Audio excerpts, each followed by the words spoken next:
At some point in your career, a client leaned back in your chair or onto your table or into your hands and told you something they hadn't told their family yet. Or they closed their eyes before you'd said more than a few words, before you'd done anything at all. And they decided in an instant that they were safe. Or maybe you sat with someone and understood without being told that what was at stake in that appointment was not their hair or their skin or whatever had brought them through your door. What was at stake was how they saw themselves, and they brought that to you. You probably didn't have any language for any of it. This industry doesn't give you that language. Today, I want to give it to you. Welcome to Beauty Pro Universe. There's a category of trust that client-facing beauty industry professionals carry that this industry has never adequately named. Not as a sentiment or something to feel good about, as a structural reality. One with direct implications for how you understand what you provide, how you price it, how you protect yourself within it, and how long you can sustain it. The gap between what professionals live daily and what's ever been said about it is exactly the kind of gap this platform exists to illuminate. That category of trust has 4 dimensions, even if this industry has never translated that into a language that we can actually use. That's what this episode will do. What we're going to name is what you hold. Because when you understand exactly what you carry, you'll make different decisions than those who sense the weight but has never had the language for it. The first dimension is physical trust. And this is the most immediate, which is also why it's the easiest to overlook. When a client sits in your chair, or lies down on your table, or brings their face into your hands, they're granting physical access to their body at a level that human beings instinctively reserve for a very small number of people, their doctors, close family, intimate partners, and you. Consider what that actually means. A client who has your hands on their scalp or anywhere for the better part of 2 hours is not just receiving a service. They've chosen at a level that precedes conscious thought to lower their physical boundary that most people maintain with almost everyone they encounter. The tension they let go of when they close their eyes is not metaphorical. It's actually a psychological shift. They've decided that their body is safe in your hands. And during some appointments, this access is more extensive than in others. A client on an aesthetics table, skin exposed, eyes closed or covered, head in a position of complete physical vulnerability. They've granted access to their face, their body, their physical self at a level of intimacy that requires no words and begins before the appointment's really underway, before you've assessed anything, and before you've said more than hello. A client who's never met you before will often, within the first couple of minutes, move into a position of complete physical trust. And not because they've evaluated your specific hands or your portfolio, because they've decided to trust what you do. They're extending that trust to you because you occupy a professional position, and they've been taught to treat that as safe. That's a significant category of physical access that carries professional responsibility for technique, for attentiveness, and for the kind of present and consistent care that physical trust requires. And at first, before you've done a single thing to earn it. This industry rarely names this dynamic, and it certainly doesn't talk about what it requires of the professional on the receiving end of it. But it happens every day, in every discipline, in every appointment. And it's the first layer of the trust you hold. The second dimension is emotional trust. And this one's been documented by anyone, including me, who's looked carefully at what actually happens between clients and professionals in this industry. We are among the most frequent recipients of personal disclosure outside of therapeutic relationships. Clients tell us things they've not told their closest friends, things they've not told their partners, and sometimes things they've not yet said out loud to anyone. And it's not an accident of their personality, it's a structural feature of the work. The physical setting itself creates a disclosure environment. The position of the relationship, the client seated or laying down, the professional is standing or moving around them, both sometimes oriented toward a mirror rather than face to face. So that bypasses direct confrontation that makes personal disclosure feel riskier. People actually share more difficult truths in side by side or indirect facing configurations than across a table looking directly at another person. So that physical environment of personal service work creates that configuration every single time. The time you spend in the physical ease creates a conversational opening. An hour-long appointment or two with a client relaxed in a contained and private space, especially with a professional whose full attention is on them, that's a container for a conversation that most people do not have access to in any other part of their lives. And the repeat structure will reinforce that. So a client who's been returning to you 6, 12, 30 times, they're not starting from zero. They have a relational history with you. And the momentum of that accumulates. So clients will tell you about the diagnosis they received before they've told anyone in their family.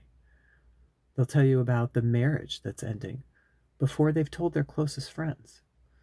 They'll tell you about the job they're losing, the parent or partner who's declining, the thing they needed to say out loud to someone who's present and attentive and not entangled in the outcome. It's not an accident of your clients being unusually open. It's the structure of the work. And it produces a specific category of trust that puts us in the position of holding information and emotional weight that sits outside the scope of any certification, any service agreement, or any training program we've been to. And it requires something of you, not therapeutic training. That's not what this is. Presence, discretion, the capacity to hold what's placed in your care without collapsing into it and without dismissing it. Having a clear-eyed understanding of what's happening in those moments, it's not a side effect of the work, it's a dimension of the work. And the professionals who understand that manage it very differently than the one who treats it as incidental. The third dimension is psychological trust. And this is the one the industry most consistently underestimates because it's subtle and because it requires naming something that's genuinely uncomfortable to name. When a client sits with you and says they want to change their hair or improve their skin or address something about their appearance, they're not simply describing a technical outcome. They're inviting you into the relationship with how they look. And that relationship is almost never neutral. How someone feels about their appearance is one of the most personal, loaded, and often fragile aspects of their psychological self. It's connected to their identity, to their self-worth, to how they move through the world, and to the accumulated history of every compliment or criticism they've ever received about their body or their face. That's the territory you are working in every day, in every appointment, whether it's acknowledged or not. A client who comes to you after a health event that's visibly changed their appearance is not just asking for a technical result. They're asking you to help them find themselves again when they look in the mirror. That technical work is real, but the psychological stakes are larger than the technical work. A client who's been dissatisfied with their appearance for a long time, who's tried things that didn't work, who carries a complicated relationship with how they look, brings all of that into the room even when they say nothing about it. It shapes what they're hoping for, what they'll be willing to believe is possible, and how they receive whatever result you produce. And a client with a confident, stable relationship with their own appearance is still bringing that to you and their good feeling about how they look, which they've built and it matters to them. And that's temporarily in your hands. So you can either affirm it or disrupt it. Both are real possibilities in every appointment. So, this is the psychological dimension of the trust. We've been given access not just to how someone looks, but to how they feel about how they look. Those are two different things. The technical work will address the first, and the professional relationship holds the second. And both are present in nearly every appointment you've ever had. We're working at the intersection of appearance and identity, where every result we produce lands in a context that's psychologically loaded in ways we can influence, but we can't fully control. Understanding this changes how careful professionals work. It changes the consultation, what you ask, what you listen for, what you're actually assessing before you assess anything technical. It changes how suggestions are framed and how expectations are built. And it changes what you understand when a client's disappointed. Because sometimes the disappointment is not about the technical result, it's about the gap between what a result could fix and what it could not reach. The professional who understands this dimension carries it more effectively, not with more emotion, just with more precision. The fourth dimension is relational trust. And this is the one that builds across time and the one that's the most invisible until something disrupts it. So, a client who's been returning to the same professional for 5 years, 10, 15 years, that client's not just simply loyal, they've transferred something. They've handed a portion of their relational continuity to you. They know that you know them, their history, their preference, their responses, what works for their hair or their skin, in the context of their life. They don't have to explain themselves every time. And that's a specific category of trust that operates across time. And it functions in many ways like intimacy, professional intimacy. It's bound by the structure of the work, but intimate in the precise sense of the word. There's a mutual knowing that's accumulated through repeated contact, accumulated disclosure, and accumulated care over years of a person's life. Research on personal service relationships, on what maintains long-term client-professional bonds, and on what happens when those bonds are broken, shows that the long-term relationship with a service professional is experienced by clients as a loss. They've reported anxiety about starting over, not just logistically, but relationally. What they're actually losing is a professional who knew them and who they didn't have to become known by again from the beginning. When the professional leaves, moves, closes, changes disciplines, or steps back from client work, the clients they leave behind are not just losing access to a skill, they're losing a relational container that's held significant personal history, and the clients who are most loyal, who'd been there the longest, are often the ones most affected because they placed the most inside it. There's also a part of this that doesn't get talked about from the professional side. The client knows you, one professional, one relationship. You know dozens of clients, often many dozens. The emotional arithmetic is asymmetric. The client will experience the relationship as personal, and you hold that relational weight across a full schedule of clients simultaneously every working day. That asymmetry has a cost and it accumulates.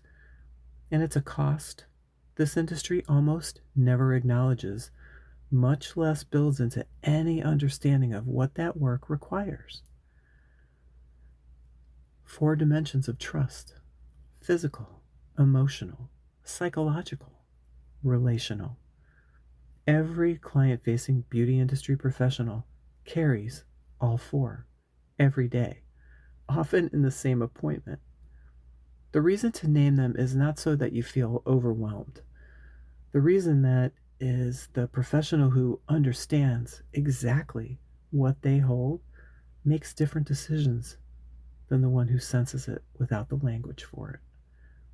Different decisions about how a consultation is structured, about what's actually being provided when you accept a new client, about what it costs in energy, in attention, in professional capacity to hold all of this while also doing technically demanding physical work for 8 or 10 hours a day, and different decisions about what that work is worth. The next episode is going to ask you to think about pricing, not the industry average, not what clients will accept, what the work is actually worth, the full scope of it, with a clear understanding of everything that's being provided when a client sits with you. The listener who arrives at that conversation without this one is pricing a service. You now are pricing a skill set, a relationship, a responsibility, and a category of trust that this industry has consistently undervalued, in part because it's never had language for what it was asking its professionals to carry. Now, you have that language. The next episode builds directly on this one. If you haven't already, subscribe so you don't miss it, and share this with someone in the industry who needs to hear it. This is Beauty Pro Universe. The conversation continues.